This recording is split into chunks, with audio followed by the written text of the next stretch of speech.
자, 수험생 여러분들 반갑습니다. 최상위권의 이유 있는 선택 김용택입니다. 자, 지금 제가 이 자리에 선 날이 이제 12월, 오늘이 26일인가요? 29일인가요? 제가 요즘 한참 막 교재 내년도에 이제 여러분들하고 같이 수업할 교재 손보고 있고 뭐 거의 낮밤이 바뀌어 있는 상태로 작업 중인데 날짜가는 벌써 12월 29일이었군요. 자, 근데 이제 요맘때쯤이 되면 여러분들이 이제 사탐에 대해서 수능을 본다라는 생각은 하고 있었지만 어떤 과목을 선택해야 될지 고민 별로 안 하다가 지금은 이제 공부를 해야 되겠어. 이제 수능 공부를 해야 되겠어. 이제 어떤 과목을 내가 선택해서 수능을 볼까? 이제 이런 고민이 이제 한참 있는 시기이죠. 제가 이제 종종 최근에 이제 여러 학원에서 학부모님들 만나가지고 설명회도 진행하고 있고, 또 학생들 간담회도 하고 있고, 또 인스타 DM 이런 데로도 막 이제 질문, 선생님 선택해도 돼요? 막 이제 이런, 과연 정치와 법, 뭐 사회문화, 뭐 등등의 사탐 과목, 어떤 과목을 선택해 하면 나에게 유리할까? 이런 이제 생각을 많이 할 거란 말이에요. 어쨌든 선택 과목에 관한 고민이 굉장히 많은 시기일 수밖에 없다라는 거죠. 그래서 제가 가르치고 있는 과목에 대해서 좀 더 소개를, 그리고 여러분들께서 주로 어떤 것을 궁금해할까 좀 리서치를 좀 해봤습니다. 그래서 이름하여 김용택의 고민상담소. 요 녀석은 제가 이제 1년 동안 한번 밀고 가보려고요. 여러분들께서 좀 수험과 관련해서 뭐 사회탐구랄지, 또 뭐 가끔은 뭐 인생에 관해서랄지, 뭐 어쨌든 고민이 되는 것들 이렇게 좀 오거나 취합이 되면 제가 가끔 한 번씩 나와서 완벽한 해답을 드릴 수는 없을지라도 제 나름대로의 저 견해를 밝히면서 고민 상담을 좀 해보려고 합니다. 이제 그런 고민 상담소의 형식을 가지고, 자, 이번에 첫 번째 고민 해결. 정치와 법이라는 수능 선택 과목 과연 선택해도 되나요? 이것에 대해서 궁금증을 좀 해결해 보도록 하겠습니다. 자, 첫 번째로요. 요즘 급증하고 있는 질문입니다. 이번 수능에서 정치와 법 표준 점수가 어머나 제일 낮은 걸로 예상이 되고 있습니다. 선택해도 되나요? 그러니까 기존의 정치와 법 선택자들이 정치와 법을 선택했던 이유 중에 하나가 표준 점수가 넘사벽으로 좋아.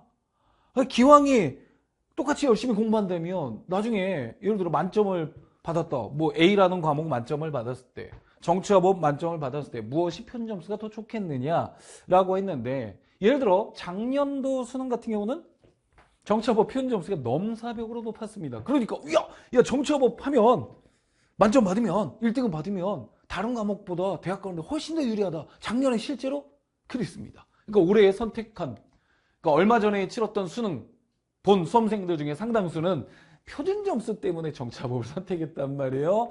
그런데 이번엔 어떻게 됐어요? 망했죠. 자, 큰일 났습니다. 정치와 법 선택자가 이 기준으로 본다면 줄어들 걸로 예상이 되기도 하는데, 자, 그러면 이제 여러분들 지금 이거 보고 있는 분들은 내년 2026학년도 정치와 법 점수가 궁금한 거 아니야? 그죠? 제가 알까요, 그걸? 어떻게 알아요? 트럼프는 알까? 모르지. 하나님은 아실까? 그분은 아실 수 있죠. 창조주시니까. 그런데 우리 인간 세상에는 그 누구도 정확히 얼마만큼의 표준 점수가 나올 건지 알 수가 없습니다. 하지만 우리는 과거의 통계를 가지고, 과거의 경험을 가지고 미래를 어느 정도는 예견해 볼 수는 있다. 예측을 한번 해보도록 하겠습니다. 자, 자료를 좀 볼까요? 자, 피디님 이거 잘 보일까요? 친구들 잘 보여? 작게라도 보이죠? 읽어드릴게. 자, 여기 2022학년도 수능이라고 써있죠? 이건 잘 보이죠? 예. 이게 2021년 11월에 치러진 수능이야. 그때 정치와 법이, 자, 만점자라면은요, 원점수 만점 50점일 때, 표준 점수가 몇 점? 60, 어머나. 올해 수능 정치와 법 만점자 표준 점수 예상이 지금 68로 나와가지고 꼴등인데, 이때는 얼마였어요? 63점이었어요. 그때 당시에 다른 과목들의 만점자 기준 표준 점수가 쭉 써 있습니다. 어때요? 꼴등이었네. 자, 2022학년도 표준 점수 정치화법 꼴등. 자, 그러면 이때 정치화법 선택자들은 짜증이 났겠죠. 평가원에 전화를 하는 애들도 있지 않았을까? 폭파해버리겠어. 막 이러고. 자, 출제자들이 그러면은 반성을 했을까요? 안 했을까요? 야, 그래도 우리가 꼴찌는 아니지. 이름부터가 정치화법 묵직하고 왠지 어려울 것 같은데 이건 아니었잖아. 이러겠죠? 자, 다음 연도 어떻게 되었을까요? 2023학년도 수능. 글씨가. 자, 이게 뭘까요? 저 어마무시한 수능이었습니다. 어마무시하게 됐습니다. 야, 만점자 표준 점수가 몇 점이에요? 74점. 2022년도에 수능 치렀을 때 정치화법 만점자가 이때 64명인가 나왔죠. 62명이었나요? 전체 정치화법 선택자 중에 만점자가 62명, 4명 왔다 갔다 했어. 물론 그때 제 제자들 중에 만점자가 정말 많이 나왔죠. 그래서 만점자 인터뷰도 하고 그랬었는데 이때 보세요. 표준 점수가 몇 점 뛴 거예요? 무려 9점을 띄었고요. 다른 과목과 비교해 볼까요? 어머나? 1등이네. 그죠? 꼴등에서 1등으로 갔습니다. 자, 다음 연도 볼까요? 2023년도, 그러니까 작년 2023년 11월에 치러졌던 수능입니다. 자, 이때도 정치화법은 만만치 않았고요. 만점자 기준 표준 점수가 73점이었고요. 경제와 함께 공동 1등. 역시 묵직한 놈들이야. 경제 정치화법 1등이었습니다. 와, 이때 윤사와 생년을 한번 볼까요? 예, 윤리 과목이나 세계사 이런 쪽이 요 놈들이 이제 꼴찌 그룹, 하위 그룹을 형성하고 있었던 겁니다. 자, 이쯤 되면 이제 윤리 과목 출제자들이었대요. 야, 자존심 상한다. 야, 윤리 선택자들이 너무 불리했잖아. 이러겠죠. 자, 그러면 여러분들이 윤리 과목 선택자 이쯤 되면 2022학년도 수능 정치화법 출제자들의 마인드를 갖게 될 겁니다. 정치화법 출제자들에게는 어떤 압박감이 들었을까요? 야, 이때 여러분들 이게 73점이 과탐 2 과목들의 표준 점수보다 더 높았습니다. 사과탐 통틀어서 넘버원이었어요. 그러니까. 그러니 이건 너무 어려웠다. 이렇게 된 거죠. 그러니까 2년 연속 2023학년도, 2024학년도 2년 연속 탑이었던 겁니다. 너무 어려웠던 겁니다. 자, 그러면 당연히 압박이 좀 들어왔을 것 같아요. 조금은 난이도를 하향 조정하는 게 어떻겠니? 그런데요, 여러분들 교수님들은요, 난이도 조절 전문가가 절대로 아닙니다. 난이도가 휙휙 정말 롤러코스터처럼 널뛰기를 하게 돼요. 나는 조금 쉽게 됐다고 생각했는데 확 쉬워지고요. 나는 조금 어렵게 됐다고 생각했는데 확 어려워지고 이렇게 됩니다. 평가원이 난이도 조절을 그렇게 잘하진 못해. 어떻게 됐을까요? 자, 지금 얼마 전에 치러졌던 수능에서 예측치입니다. 확정치는 아닙니다. 이게 예측. 이게 이제 제가 미안하다. 이거 메가스터디긴 하지만 EBS 자료를 가져왔어요. 이쪽 예측으로 어머나. 자, 여기 최고점 만점자 이게 요렇게 68점 지금. 정치화법 올해 만점. 그러니까 이번 수능 만점자라면 68. 근데 다른 과목 생윤 봐봐. 몇 점? 원래 어땠는데? 꼴찌 그룹이었다가 넘사 1등이 돼버렸습니다. 야, 편년 70점 너무했다, 그치? 와, 평균 겁나 낮고 그랬다는 거죠. 봐봐. 이걸 보면 우리가 힌트를 얻을 수가 있겠죠. 자, 왜 올해 생년은 유독 표준 점수가 높았을까? 작년, 재작년에, 특히 작년에 쌍년 다 쉬웠잖아. 올해 윤사도 73점이야. 윤리 과목에서 각성을 한 거지. 출제자들이 조금 난이도 조절하자. 하여튼 확 이렇게 된 거예요. 자, 그러면 봐보세요. 자, 올해 2025학년도 수능 정처법은요. 언제와 똑같은 시점으로 돌아갔느냐. 2022학년도쯤으로 돌아갔습니다. 2022학년도에서 꼴찌였단 말이에요. 편점수가 정처법이. 그죠? 이때 윤사 생륜 이런 것보다 훨씬 낮았어. 이때 윤사 생륜이 거의 1등이었는데 보니까 편점수가. 정법이 꼴찌였죠. 자, 근데 다시 3년 만에 동일한 일이 벌어지고 있었던 거예요. 근데 2023학년도부터 어떻게 됐다고요? 정처법? 퓨. 그죠? 그러면 내년 2026학년도 수능 정처법은 표준 점수가 과연 어떻게 될 것인가? 100% 장담은 할 수 없지만 확률상 지금까지 경험상 내년에는 정처법 난이도가 조금은 올라갈 걸로 예상이 돼요. 평가는 분명히 올해보다는 난이도를 높이려고 노력을 할 것이다.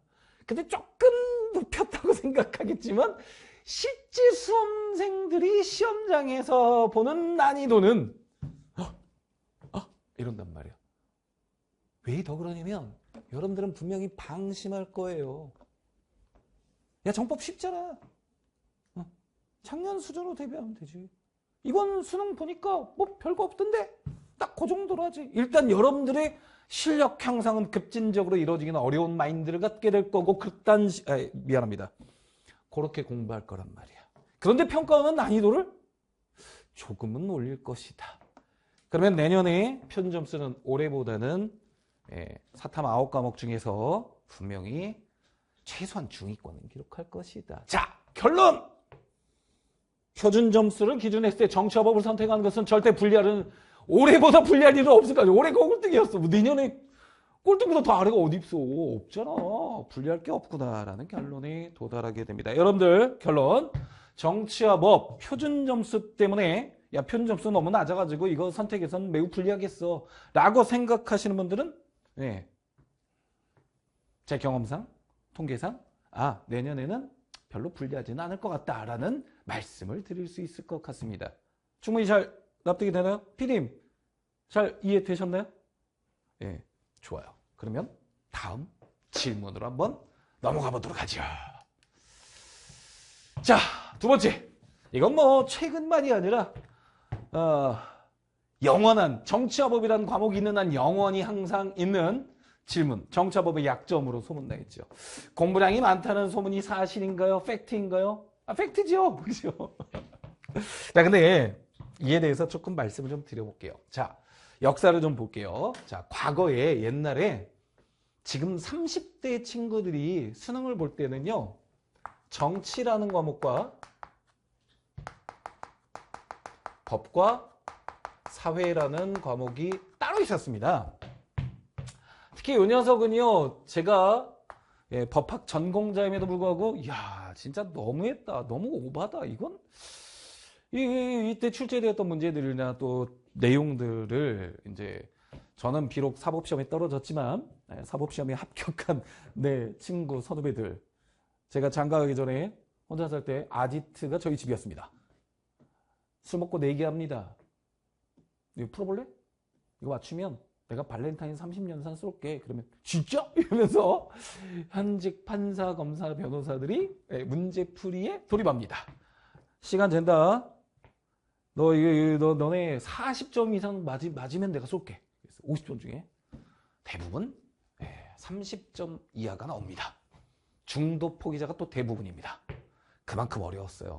워낙에 그러니까 이게 쉬운 과목이 아니야. 지금 우리가 사탐 선택이 심화 선택이라면 심화야. 파고 들어가는 과목이니까 쉽지 않아요. 모든 과목이 다 쉽지 않은 거야. 근데 이때 이게 양이 굉장히 많았습니다. 뭐 지금은 전혀 배우지 않는 주택임대차 보호법이고 뭐 실종 선고니 뭐 진짜 대학교 1학년 법학과 학생이 전공하는 학생이 처음 배우는 법학 통론이란 것보다 훨씬 더 깊었으니까.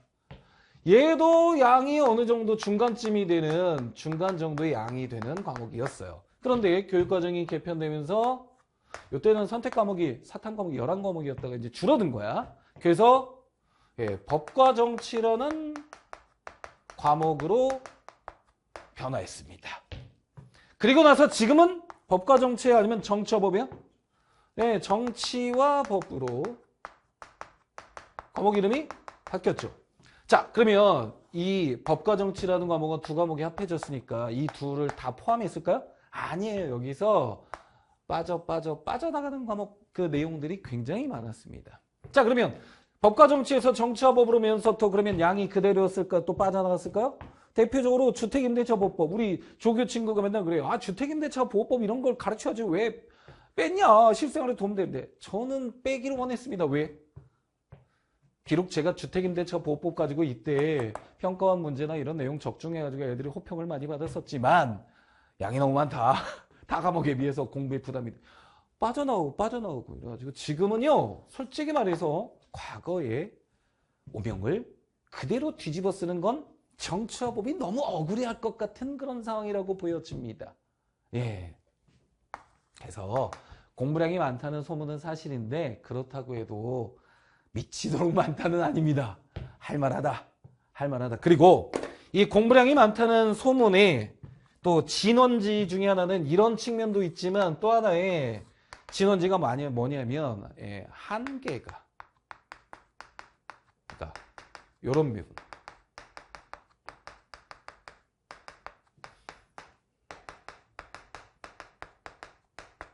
공부해야 될 범위, 교육과정상 공부해야 될 범위 있잖아요. 아, 넘기면 있나요? 아. 그러면 넘겨서 가볼까요? 겁나 부자연스럽지만. 그러니까 이게 3번 주제하고 연결되는 건데, 그러니까 세 번째 나오는 질문이 교육과정이 되게 애매한 거 아니냐? 어디까지 도대체 공부해야 되는지 모르겠다. 이제 그게 뭐냐면, 이제 선생님들께서 많은 전국에 계신 학교에 계신 선생님들부터 학원 강사 선생님들, 인강 선생님들이 있을 텐데 이제 이게 한계를 제대로 쳐주지 않기 때문에 발생하는 문제인 것 같습니다. 여기까지 하면 돼. 더 이상은 갈 필요 없어 이렇게. 사실 그 한계는 명확합니다. 이게 뭐 하냐라고 하는데 이게 명확해요 사실. 제 눈에는 명확합니다. 근데 제 눈이 아니라 다른 사람 눈에는 명확하지 않은가 봐. 그러니까 이것도 나올지도 몰라, 저것도 나올지도 몰라, 그것도 나올지도 몰라. 그러면 이게 나왔다면 저것도 나오는 거 아니야? 막 이러면서 그냥 막 분별 없이 문제가 나오기도 하고 가르치는 거죠. 안타깝습니다.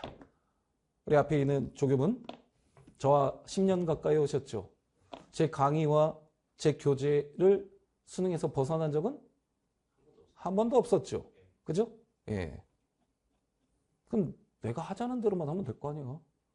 저를 믿고 따라오시면 돼요. 제가 교육과정입니다. 이게 너무나 거만한 발언인 수도 있는데 저는 자신합니다. 그냥이 아니라 교육과정이라는 게 여기서 말하는 교육과정은 수능에 출제될 수 있는 범위라고 할 수 있겠죠? 그거는 명확합니다. 기출 일단. 기출. 그 다음에 여러분들 육종 교과서가 아니야. 기출 플러스 연계교재입니다. 근데 연계교재도 너무 앞서가는 내용이나 그동안에 출제가 한 번도 안 됐는데 나올 만한 내용들을 계속 연계교재가 매년 업데이트하면서 추가적으로 냅니다. 근데 그 중에서 추가적으로 연계교재에서 EBS 교재에서 나왔던 내용 중에 작년까지는 이런 거 없었고 기출된 적도 없는데 이런 내용이 추가됐네? 이런 것들 중에서 이제 제가 그래도 사법시험까지 공부했던 전공자 아니겠습니까? 요거 교수님들이 좋아해. 실제적으로 매우 중요한 내용이야. 이런 거는 출제 가능성이 있으니까 저는 가르칩니다. 교수님들도 안 해요. 이런 예가 있었습니다. 자, 유언의 방식이란 게 있어요. 교과서나 수험서들의 과거에 보면 유언의 방식, 자필증서에 의한 유언, 구수증서에 의한 유언 뭐 많이 있어요. 근데 그거에 대해서 뭐 증인이 몇 명 필요하냐 구체적인 내용들 다 적어놓고 심지어 과거에 연계교재 문제 한 10년 전이긴 하지만 법과사회일 때 증인이 몇 명 필요하냐 이런 선지를 다 불어내고 막 이런 문제가 나왔어요. 저는 제 클래스에 있는 학생들에게 이딴 거 외우지 마라. 출제되면 내가 학원 강사 그만두겠다. 아니 내 수강생 모두에게 꽃등심을 다 제공하겠다. 뭐 이런 얘기를 했어요. 근데 아이들은 너보다는 EBS를 믿어요. 이렇게 외우더라고. 외우지 말라고. 한 번도 출제된 적이 없어. 왜 나는 외우지 말라고 했냐. 애들한테까지 얘기했지만 애들이 날 못 믿더라고 그때 당시에. 교수님 교수님들도 안 외우고 있어. 민법 교수님이 평생 민법만 공부하시는 분들도 안 외우고 있는 걸 그걸 왜 시험 문제 냅니까? 그걸 시험 문제 내면 그 교수님이 이상한 사람이지. 교수님들은 정상적인 분들이에요.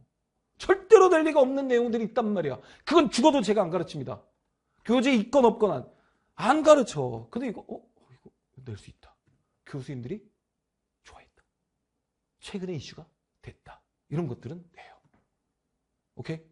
최근에 DNA와 관련되어서 수사상에 문제도 많고 해서 판례도 나오고 해서 제가 그래가지고 올해 DNA와 관련된 헌법재판소 사례 가지고 파이널에 문제를 만들어 냈었습니다. 수능에 나와버렸어요. 완전 사례가 적중했죠. 그것뿐만이 아니에요. 왜 이렇게 적중이 될까? 답안이 있어. 기출 보면 기출에 제2시문에 이런 게 나왔네? 그러면 나는 얘가 선지로 나오면 애들 다 틀릴 것 같아. 선지로 내보기도 하고 문제로. 가르치고 이해를 해야 되니까. 그 다음에 이걸 냈다? 그러면 얘와 같은 카테고리, 같은 섹터에 있는 내용이 있단 말이야. 그럼 걔도 낼 여지가 생기는 거야. 그런 걸 가르치는 거야. 그래서 제가 교육과정상 수능에 출제될 수 있는 한계를 명확하게 제 강의와 제 교재에서 제시를 합니다. 그래서 뭐 이거 보는 분들이 전부 다 제 강의와 제 교재를 가지고 학습하는 건 아니겠지만 분명히 제가 말씀드립니다. 저와 함께 하시는 분들에게는 이런 모함이 없도록 하겠습니다. 알겠죠? 예. 심지어 판례도 공부해야 교육과정의 내용 안에 판례 많이 있어. 그렇다고 여러분들이 알아서 판례를 찾아서 공부할 필요는 없어요. 오버하지는 마세요. 열심히 공부하는 분들 중에 막 자기들이 막 판례 찾아보고 그럴 필요까지는 없고 수업 시간에 제시되는 내용 중에 상당수의 많은 내용이 판례들의 내용인데 그렇다고 따로 판례를 공부하거나 그럴 필요는 전혀 없습니다. 교육과정은 저의 강의와 제 교재 안에서 교육과정은 정해지는 거다. 이 정도로 가시면 좋을 것 같습니다. 자, 그 다음에 네 번째 질문. 자, 저는 수포자인데요. 선택해도 되나요? 이걸 제가 해석을 해볼게요. 저는 숫자 나오면 싫어요. 저는 전형적인 문과생이고요. 그래서 사회문화는 안 할 거예요. 이런 친구들이죠. 한국지리도 안 해요. 왜? 사회문화, 한국지리에 통계 문제들이 나오지요. 그러니까 저는 그거 절대 안 할 거거든요. 그래서 제가 고려하는 건 역사 과목이나 윤리 과목이나 정치와 법인데 그 중에서 정치와 법을 선택하는 건 어떨까? 이런 친구들인 거지, 사실. 그렇죠. 딱 짚은 거 아니겠습니까? 예. 근데 역사 어려워요 이러고. 예. 윤리? 저는 윤리적인 인간이 아닌 것 같아요. 뭐 이러다가 정법? 얘 쓸모 있을 것 같고 재밌는 것 같기도 한데 왠지 너무 묵직하고 어려울 것 같기도 하고 이제 고민이 되는 거야. 근데 이제 그래도 수학적인 것만 없으면 한번 시작해 볼까요? 이런 정도라고 보여집니다. 예. 도표 문제가 없습니다. 통계 문제 이런 거 없습니다. 통계 분석 문제 정치화법에서는 출제가 되지 않습니다. 2024 학년도 그러니까 2023년 시행이에요. 9월 평가원 이때 이게 작년 9월 평가원에서 완전히 선언을 했습니다. 그 전년도에도 시도했다가 철회돼서 수능날은 계산 문제가 나왔어. 근데 그러니까 역사적으로 조금만 더 자세히 설명드리면 쭉 해가지고 2023 학년도 그러니까 시행년도로 보면 2022년입니다. 이때 6평, 9평, 수능 이렇게 갈 때 이때 정치화법 선거 문제 그러니까 이 도표 정치화법에 도표 나온다 그러면 선거를 떠올리는데 선거가 이게 엄청난 킬러문항 계산도 많이 하는 이렇게 이미지가 있는데 이때 선거 계산 문제가 안 나왔습니다. 그러니까 이게 안 나오니까 이젠 출제 내용을 바꾸려나? 이런 생각을 했던 거죠. 근데 난이도 조절이 안 돼. 그러니까 어떻게 했냐? 냈어요. 이때는 계산 많이 할 수밖에 없는 문제를 낸 겁니다. 이때는 안 냈는데. 자, 수능날 어떻게 될까? 제가 이거 평가원이 분명히 기조를 바꾸려는 것 같은데 했는데 난이도 조절 문제 때문이었는지 이때 내버렸습니다. 정답률 극악의 문제가 나왔어요. 자, 그런데 2023년도 작년 6월에 안 냈어요. 9월에도 안 냈어요. 그때 9월에 정말 양질의 문제. 계산이 없는데 선거와 관련된 내용을 정확하게 잘 알고 있으면 풀 수 있는 아주 정말 고퀄 문제가 출제가 된 겁니다. 됐다! 평가원이 방향성을 잡았다! 저는 예상을 했고요. 예언을 했습니다. 제가 그때부터 강의해서 그랬습니다. 절대로 이제는 선거 계산 문제 안 나올 것이고 나는 그래서 이때부터 해서 평가원의 유형에 맞춰서 문제 막 만들어냈고 올해도 계속 만들었는데 거의 적중을 했습니다. 그래서 올해 저는 뭐 문제 풀이할 때는 한 번도 사실 안 했어요. 계산 이런 거. 자, 한 번 이렇게 출제의 큰 방향이 바뀌잖아요. 그러면 적어도 3, 4년은 갑니다. 하지만 3, 4년 후에는 정치화법이라는 과목이라는 자체가 없어집니다. 어차피 내년하고 내후년까지만 이 교육과정이 존재하기 때문에. 그래서 여러분들이나 여러분들 1년 후배까지는 선거 문제에서 계산형 문제, 각 정당별 의석수 산출하고 막 비례대표 막 계산하고 막 나누기 하고 막 그지 같은 문제가 있었거든요. 안 나온다. 걱정하지 마라. 그러니까 수포자에서 선거 계산 문제 고민돼요. 라는 고민은 이제 쓸데없는 고민이라는 결론을 제가 내려드리도록 하겠습니다. 이 정도 궁금증 가지고 있는 친구들 잘 이해가 될까요? 좋아요. 5번째 마지막 질문을 해결해 보도록 하겠습니다. 저는 비문학이 약한데 선택해도 되나요? 결론부터 말씀드릴까요? 수능을 볼 수 없네요. 이건 수능을 볼 수가 없어. 아니, 야, 비문학이 약한 친구가 그렇다고 문학이 강할 리는 또 별로 없죠. 그죠? 국어에서 비문학 제시문이 하나예요? 여러 개요? 3, 4개쯤 나오죠? 어차피 괜찮은 대학 가기는 벌써 거기서 힘듭니다. 그러니 사탐 공부를 열심히 해도 힘들 것 같네요. 비문학이 약한데 선택해도 되나요? 이 말을. 이에 대해서는 제가 이런 말씀을 좀 드리고 싶어요. 여러분들 세대가 저의 세대와는 좀 다르게 저는 기껏 미디어라고 있는 것이 TV였고요. 그 TV도 하루 종일 나오는 것도 아니고요. 점심때는 안 나왔습니다. TV가. 방송국이요. 그리고 3개밖에 없었어요. MBC. 방송국은 2개. 채널이 3개. MBC, KBS 1, KBS 2가 끝이던 저의 초등학교, 중학교 시절입니다. 그러다가 나중에 SBS가 생겨가지고 채널이 4개가 됐네요. 그다음 대학교 때쯤 갔더니 케이블 TV 채널이 막 늘어나고 요즘은 유튜브. 이제 저는 그러니까 유희를 어떤 엔터테인먼트를 즐기기 위해서는 기껏 TV밖에 없었는데 TV도 한정적이었어. 그러면 뭘 가지고 놀았을까요? 책이었죠. 만화책. 드래곤볼. 졸라 봤습니다. 북두신권. 아나요? 북두신권? 알아요? 너 이미 죽었다. 혈자리 짚었다. 뭐 이런 거. 드래곤볼 정말 만화방에 막 대기하고 있습니다. 다음 11화 언제 나와요? 나오면 붙여놓으세요. 거기다 문 앞에. 전화도 없어. 그러니까 붙여놓으면 맨날 학교 끝나고 지나가다가 만화방 앞에 아직도 안 한대. 뭐 이러고 이제 그러던 시절이었습니다. 그러니까 활자에 시각 정보 이렇게 활자로 공부하는 게 뭔가 읽는 것에 익숙한 세대이죠. 하지만 여러분들은 그냥 아주 청각, 시각, 후각까지는 제공이 안 되죠. 유튜브에서. 시각과 청각을 동시에 그리고 아주 화려하게 아주 감각적으로 정보를 흡수하는 세대였고요. 그것에 너무 익숙해져 있어요. 그러니까 인쇄되어 있는 글자를 보는 것 자체가 너무나 짜증이 나고 심지어 그래서 교재보다는 교재를 아예 사진 찍어가지고 탭에다가 저장해갖고 탭으로 공부하는 애들이 있더라고. 저는 그렇게는 공부가 안 돼. 난 종이 냄새를 맡아야 되는데. 너무나 다른 여러분들이 인류인 거죠. 그런 분들이죠.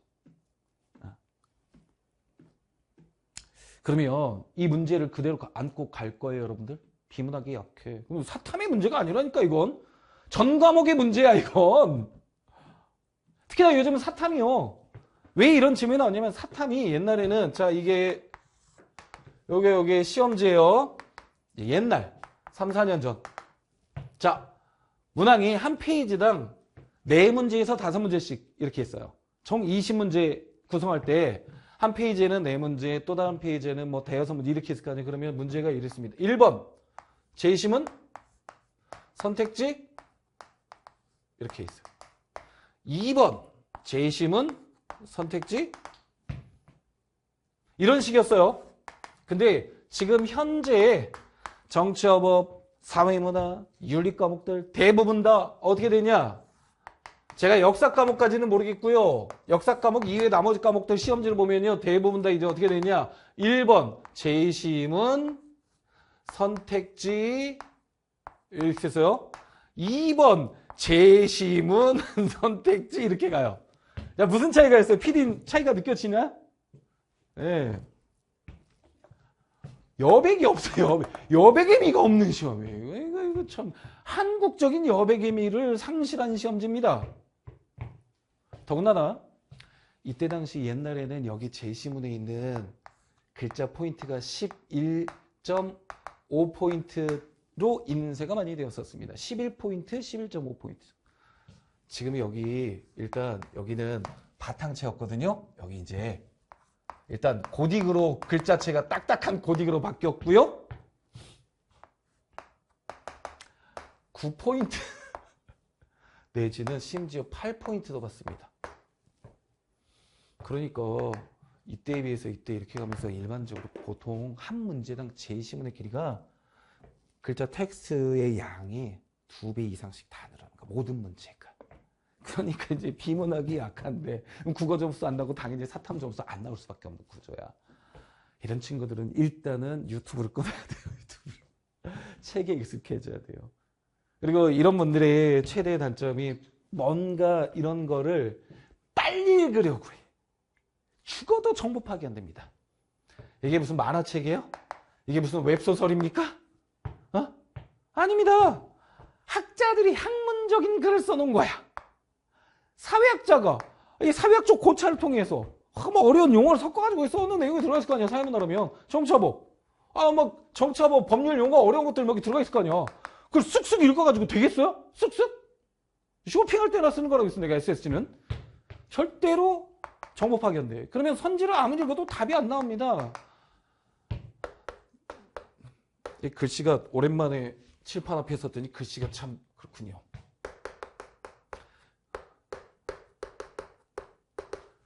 저랑 같이 공부했던 분들 많이 썼던 글자죠. 수능날, 지금이 아니라 수능날 여러분들은 빠르고 정확하게 문제를 풀어야 고득점에 다가갑니다. 근데 수능 직전 날까지는 여러분들 빠르고 정확하게 문제를 풀려고 하시면 안 돼요. 정확하게 풀어야 돼요. 정확하게 풀면 빨라질 수 있습니다. 그런데 빨리 풀면 정확해질 수 있나요? 이건 안 돼. 이건 되지만 아주 안 좋은 습관이 빠르게 정보 파악하려고 하는 거, 빠르게 문제를 풀려고 하는 거. 타임어택 제가 엄청 싫어합니다. 타임어택으로 공부한 친구들 치고 공부 제대로 성적 나오는, 수능날 제대로 성적 나오는 친구들 거의 없어요. 별로 없어. 정확하게 풀려고 노력하고 내가 풀 수 있는 만큼만 푼다라는 마음을 먹으면 거의 다 풀고 만점에 다가갈 수 있어. 근데 빠르게 풀려고 하면 안 돼. 애초에 그러니까 공부하고 연습할 때부터 정확하게. 그럼 이게 정확하게 읽으면 비문학이 해결됩니다. 비문학은 어떻게 풀어야 돼요? 정확하게 읽어야지. 주어진 아티클이 각 단원별로 뭘 의미하는지 주제도 뽑고 각 문장마다 뭘 의미하는지 해석하면서 가는 게 비문학 기본 아니야? 그죠? 그러면 어떻게 돼요?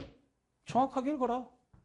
그러면 정치화법이든 무슨 과목이든 선택하는데 부담은 없다. 이건 진짜로 정치화법만의 문제가 아니라 지금 전반적으로 중하위권 학생들이 겪고 있는 아주 큰 문제라고 보여집니다.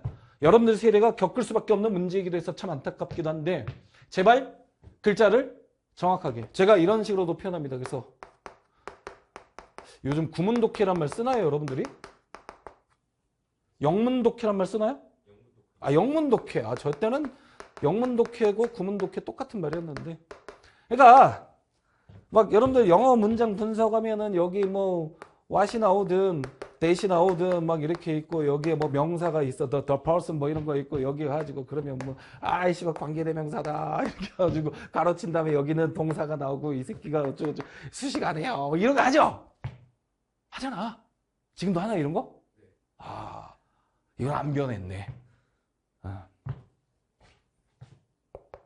이렇게 사탐 제시문도 구성이 되거든. 국어 비문학도 그렇거든. 왜? 누가 썼을까? 교수님들이. 교수님들은 어디로 유학을 갔다 왔을까요? 어디로? 아, 대한민국? 대한민국의 어떤 대부분의 교수님들은 법학이라면 독일, 미국 쪽. 뭐 사회학? 독일? 뭐죠. 근데 어쨌든 독일어나 영어나 뿌리가 같은 애들이잖아. 거기서 독일어로, 영어로 공부했던 분들이고요. 그분들이 대한민국에 와서 글을 쓰잖아요. 문체가 문체가 바뀔까 안 바뀔까? 영어식으로 씁니다. 그게 읽어도 해석이 잘 안 되는 거야. 우리말과 미국 영어 중에 어떤 게 훨씬 짧을까요? 사람의 감정이나 뭐 표현할 때 우리가 훨씬 짧게 표현할 수 있습니다. 우리는 한 글자, 두 글자로 표현하는 걸 미국인, 독일인들은 막 문장으로 막 표현해, 막 그러니까 만연체가 돼. 길어지고 복문이 많습니다. 이거 막 갑자기 국어 영어 시간 같다. 복문이 많아요. 학문적인 주제입니다.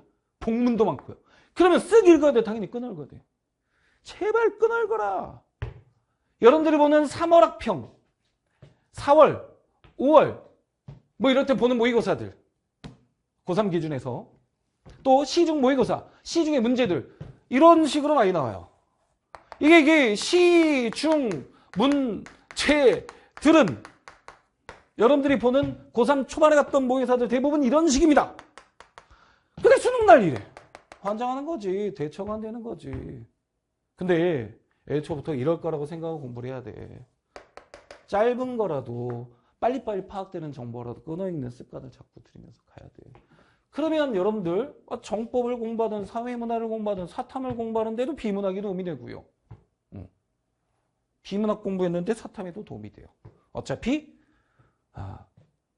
글자로 써있는 과목들은 다 비슷한 성격이니까 그 부분은. 이해되실까요? 이거 진짜 여러분들 이거 절실하게 받아들였으면 좋겠다라는 생각. 제가 이렇게 쭉 이제 오프라인 학생들 보면서 이 친구는 성적이 나중에 잘 나오겠다라는 판단할 때 여러 가지 지표, 제가 생각할 때 어떤 바로 느낌이 온단 말이에요. 잘 나오겠다 나중에. 그 중에 하나가 끊어읽는 친구들이에요. 끊어읽는 친구들은 성적이 잘 나옵니다. 결과적으로. 당장은 아닐지라도 잘 나옵니다. 근데 빨리빨리 풀려는 애들은 잘 안 돼. 많이 알고 있어도 실수를 연발할 때도 많고요. 잘 안 돼. 끊어 읽으시기 바랍니다. 그러면 분명히 비문학에 도움이 될 것이다. 라는 얘기. 정법 선택해도 되나요? 하다가 갑자기 너무 큰 얘기로 갔네. 그지? 그래도 어쨌든 간에. 자, 이렇게 최근 들어서서 수험생 여러분들이 정법 선택 고려자들이 고민하는 것들, 제가 5가지에 대해서 좀 길지만 이렇게 진솔한 마음을 담아서, 제 경험과 진솔한 마음을 담아서 여러분들께 설명을 좀 드려봤습니다. 다시 한 번만 좀 살짝 정리해 볼까요? 우리 또 수업하듯이 한번 이렇게 정리하지 마지막에. 그치? 자, 첫 번째 질문. 표준 점수 이보다 더 낮아질 수는 없다. 표준 점수로 손해보는 일은 없을 것 같다. 공부량이 많긴 많다. 하지만 너무 오해는 하지 말자. 또 하고 싶은 말이 떠올랐는데 그거 지금 하면 안 되니까 한계를 제가 쳐줄 거. 딱 여기까지 하면 돼. 그리고 나서 계속 반복을 시킬 겁니다. 저는 똑같은 얘기였어요. 자, 그 다음에 수포자들 선택에도 문제 없습니다. 숫자 가지고 노는 문제는 없다. 네, 비문학이 약하다. 제발 끊어 읽으시면 좋을 것 같다. 이런 말씀을 드리면서, 자, 여기서 정치화법 선택에 관한 고민에 대해서 같이 한번 공부했다? 얘기를 좀 해봤습니다. 여기서 저는 이만 물러가도록 할 거고요. 또 다른 고민 상담소가 곧 열릴 겁니다. 예, 이제 N수생들에 대해서 제가 좀 드리고 싶은 말씀이 있어가지고 또다시 하나 찍어서 올리도록 하겠습니다. 자, 어쨌든 여기서 이만 이번 첫 번째 고민 상담소 문은 닫도록 하겠습니다.